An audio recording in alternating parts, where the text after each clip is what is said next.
د شمالي وزیرستان قدرمن مشرون علماء کرام و د پښتون ژغورنې غورځنګ و ټول ملګري ته آفرین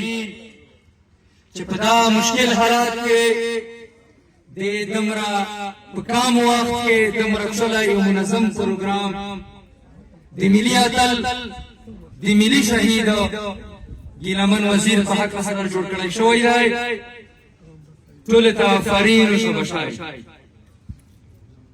نن هغه تورې ورځې دي چې د پښتونخوا وطن هغه درین اوز هغه درین شخصیت چې هغه نه په تېر وختونه کې پیدا شي او نه په روان وختونه کې پیدا شي د میژ د میانځ نه دغه ظلمونه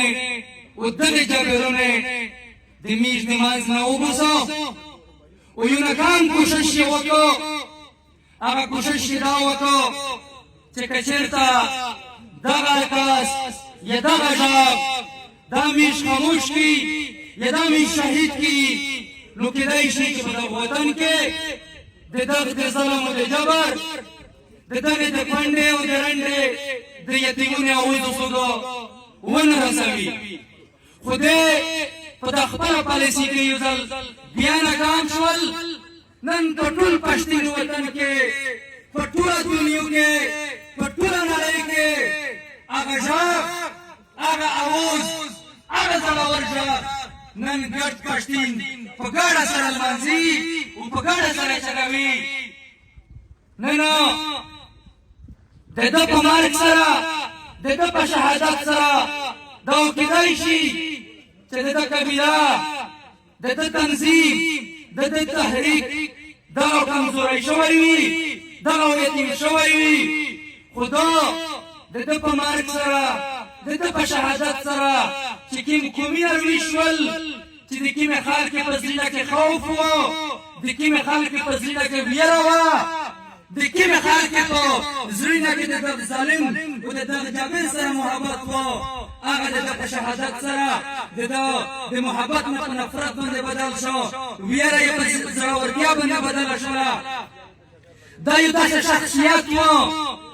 چې دا په یو وخت کې دا شاعر و دا په یو وخت کې دا یو د کوم ترجمان و دا په یو وخت کې د کوم بهترین مقرر و او په خپل ژوند کې د ژوند په هر پهلو باندې د ژوند په هر پهلو باندې د ظالم او د جابر مخالفت یې کړی دی او د دغه مظلوم کوم د دغه محکوم کوم ترجماني کړی دی د دغه مظلوم کوم د دغه مظلوم او د محکوم کوم دا ژغ او اواز دا یې ټوله دنیا ته رسولی دی. د ګیلمن په ژوند باندې یا د په کردار باندې که میژ په کلونه کلونه وغږېږي میژ د ده شخصیت د ده ژوند د ده مبارزه د ده شاعري دا میژ نشي غونډولی. میژ چې کوم سوچ او فکر د پوره د خپله وینه قربان کړله د خپل بچیون یتیمون کړل د خپله وینه دغه میدانو ته ورسوله. په وینه باندې د سره میژ قسم کو چې تو چې کوم سوچ او فکر ده د خپله ژوند قرباني دې ورکړې دو انشاءالله چې میژ به په دا لار باندې درېمي په دا مبارزه باندې ودرېمي تر یو وخت رسو درومي چې تر څو پورې دغه وطن ته میژ خپلواکي نه وي وړې یا میژ خپله وینه د وطن دپاره قربان کړې نه وي. دولته د پښتون ژغورنې غورځنګ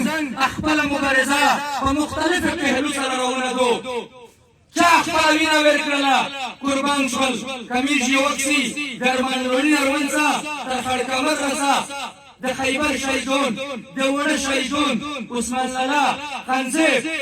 یا ګیلمن شهید خپله وینه د دغه وطن او قوم دپاره ورکړله. دا نمونه په دغه جدوجهد کې د میژ ډېر مشرون خو دا په جریده کې پروت دي. که میژ یې وکسي علي وزیر سحمد حاجي حنیف پښتین نورالله تارین زبیر شاه آغا فرید افریدي دا نمونه بې شمېره د میژ ملګري پدا مبارزه کې دا د قوم د وطن په نام کې دا د مظلوم او د محکوم د قوم د ژاړې چګولې دپاره څوک په چې د سیند په جریان کې پروت دي د چا دا اندازه نه لګېږي چې د په دې حالات کې دي دا نمونه پښتون ژغورنه غورځنګ د قوم د وطن په خاطر باندې د ژوند په نورې پهلې کې خو خپله ژمنې او خپل خصوصي نظر جاري ساتلي دي کمیش یې وکړي چې کله به په قوم په وطن باندې سخته ورځ وشي بیا اول په صف کې دیوي لوړ وي چې کله به نو ته ډاس شری وي اول د پښتون ژغورنه غورځنګ ملګري په صف کې اول کې لوړ وي چې کله به دوله ته ډرون وشي ماټر وشي د کور نه ونځه تر د هسپتال بیا خپل کوششونه کوو که چېرې وکسي دوله ته خلک ویایي چې دا پي ټي ایم ملګري یا دا پي ټي ایم ورک شو خو دا همیش په میدونونو ته ثابته کړي دو چې کله به په قوم باندې سخته ورځ ورغلېدو چې کله به په وطن باندې سخته ورځ ورغلېدو نو په صف اول کې د پي ټي ایم او د پښتون ژغورنه غورځنګ ملګري دا چې کوم دي داغه په میدونه باندې بلوړ دي نور د وطن حالات تقریبا ټول سره یو شی دي که د شمالي وزیرستان وکسې که د باني وکسې که د لکي مروت وکسې داغه دا ډالري پالیسي د دنیا غوټ غوټ قوتونه دا د وطن ترغلي دي او د میش دوست واکدار چې کوم دی پنجابي استعمار چې کوم دی دا ته مزید بیا یې ځل ډالر ختم شوي دي کنې حالانکې د امن په نوم باندې د دولت مخکې غلي وي په مختلفو نومونو باندې اپریشنونه وکړل خو امن کې نه راووسته الټا یې نور هغه بدامني جوړه کړله همېش د خپل قوم ته ویایي چې مزید دا توره پالیسي دا د ډالر پالیسي دا میشتوس په ننګ باندې په خیرات باندې په اتفاق باندې ختموي که چېرې میشتوس د خیل نه راووتي د ګوند نه راووتي د کلي نه راووتلي د خپل د ذاتي ژوند نه راووتلي خپل ملي فکر مو سره جوړ نه کړو ملي احساس مو جوړ نه کړو نو دا حالات نور نه خرابېږي نن به وخت ولی په دغه پنډال کې د مختلفو سیاسي پارټۍ مشرون شته دی قبایلي مشرون شته دی ځوانون شته دی کم از کم زه د نن هغه وکي چې هغه سړی چې د قوم د وطن خبره کو د ملي فکر خبره کو میشتو سنان کو غیرات کو او دا وطن ژغوري ډېره مننه